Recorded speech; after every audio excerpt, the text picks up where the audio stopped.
see me on the chair here. But what's up, guys? Another day, another sneaker pickup, or should I say pickups, because I have not one, not two, but 3 pairs of the recent release Air Jordan 1 Shadow 2.0. Just to show you guys that I'm not a fake flexer here. Doing this all jokingly, but yeah, I did get 3 pairs of these, got super lucky. We'll talk about it later, but here's one pair that I laced up, and then second pair, dead stock. This one with the receipt too, which is awesome, but also dead stock. I'll talk more about how I ended up with 3 pairs later on in the video, but I figured I can move the camera closer and give you a quick little breakdown of these. So here's the black 2-piece box that we've come to know and love when it comes to Air Jordan 1 High OGs. It is an Air Jordan 1 Retro High OG in the colorway of black, light smoke gray, and white. Got these in my true size of a 9.5. The 2 other pairs are also a 9.5, which is mind-boggling, and they had a retail price of 170 United States dollars. Opening up the box, you get your standard white paper, and then of course the sneakers themselves, which I actually went ahead and laced up because I have 3 of them. Definitely gonna wear one. So here they are, the Air Jordan 1 High, dubbed as the Shadow 2.0s, and off the bat, unboxing the first pair up until the last pair, I can definitely say that I am not impressed by these, which is shocking because this is one of the more highly anticipated colorways to drop in 2021. But to me, it's a little disappointing, and it's mainly because of the material usage. I guess a little bit of housekeeping before we get into the materials. These released on Saturday, May 15th of 2021, and they're dubbed as the Shadow 2.0s because they're a sequel to the 1.0 that released back in 2018. I'll have a little image right here, and you'll notice the color blocking difference between the 2. I don't have a pair of those, but I also believe that's in an all-over leather, compared to this one, which is a mix of synthetic leather and what feels to be a synthetic suede. So I guess speaking about it, all the black parts that you see at the uppers, so at the toe and at the mid panels, is in this black smooth leather, and then all of the smoke gray that you see is in this sort of suede or faux suede, really. And when it comes to materials, I'll get a bunch of B-roll shots of it. It's not really that great. The leather is a smooth leather, but it doesn't really have much of a grain or any sort of softness to it. It actually feels pretty rough to the touch.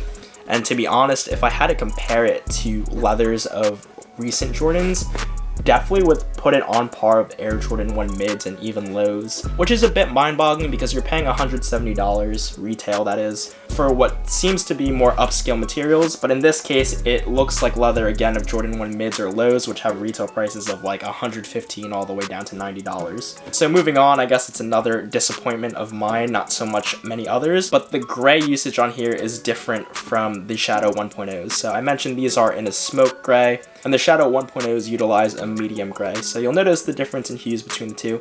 Not really a big deal unless you look at them in hand, but I would have loved to have that same medium gray just to be, you know, closer to the OG. Outside of the disappointing leather and suede usage, the rest of the sneakers are pretty much standard Air Jordan 1 stuff.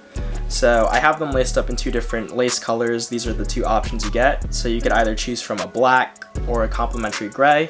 Personally, I like the gray a little bit more. I think it adds that additional pop. While this black is probably more suited for the winter colder months because it just blends in a lot nicer. But at least for now, I'm definitely going to rock with the gray. I could see people throwing in white laces here too for that additional pop of contrast. Moving inside the sneaker, you get your standard black inner lining. You get a black insole with your Nike Air graphic in a gray. You get a black nylon tongue with a black Nike Air tag in a gray font. And then moving down the sneaker, you get your white rubber midsole, and then closed out by a black rubber outsole. So again, all standard Air Jordan 1 stuff. These definitely run true to size, and the comfort isn't that great. You know, they are a standard Air Jordan 1 that have been around for a while now. It's a lifestyle wear, not a super comfortable wear. So definitely keep that in mind if this is your first pair of Air Jordan 1s. Outside of all that, it's a really simple and clean Air Jordan 1. Now, I was jokingly flexing at the beginning, but I pulled out some Air Jordan 1s from the stacks that you guys may or may not know that I have, but are very comparable to these Shadow 2.0s. So I guess starting with the most recent pickup in terms of release date goes, these are the patinas or the rust shadows. And I referenced in that video that this back half reminds me a lot of the Shadow 2.0. And seeing them right next to each other, you'll actually notice the color difference. And obviously, no brown on here. And it's just 2 sleek colors of gray and black versus this one, which is an all-over hodgepodge, dookie looking sneaker. And then moving on, Earlier this year, I picked up these women Air Jordan 1s, the Silver Toes. Have more of like an aluminum foil look to them. Definitely much more bold than the smoke gray on these 2.0s. And then lastly, I have this pair. I actually recently picked this up. This came in the mail yesterday, but it is the Co.JP Tokyo Metallic Silver, whatever they're calling them.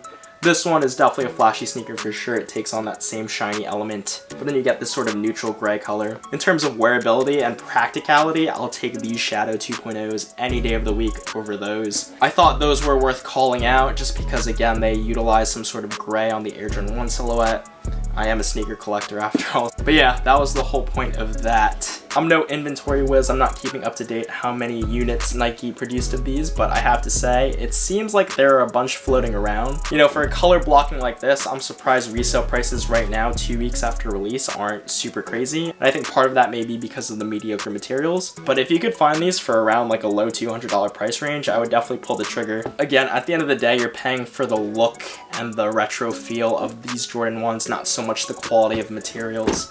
So if you plan on wearing these around and like the color blocking, I don't see why not. And if you're curious how I ended up with 3 pairs, I hit on 1 pair on the sneakers app from my account, I hit on another pair on my sister's account, and then the third one I actually won from an undefeated raffle, which is crazy. I never hear of people winning undefeated raffles. But yeah, I really think that wraps up this review video. I don't really have much else to say about these other than they're a clean colorway, but they're a little bit disappointing to me, and it's because of the materials. I think I've said that so many times in the video now, so definitely flame me in the comments for that. Let me know what you think of this pair of the Shadow 2.0s. Were you lucky enough to grab a pair at retail? Would you be paying resale for these given the quality of materials? Love to read about it in the comment section below. And in pulling out these Jordan 1s and seeing this new setup behind me, it's clear that I need to sell some stuff. So if you guys are interested, I've been listing a lot on eBay, which I'll have down in the description, the link to my eBay page, along with my various Instagram pages where I'm going to share sneaker pickups and sneakers that I have for sale, so definitely be sure to go check me out over there. Also be sure to do the usual stuff like comment, subscribe, you guys already know the drill. And with that, we're gonna wrap up this video. Thanks for watching, catch you guys in the next one. Peace.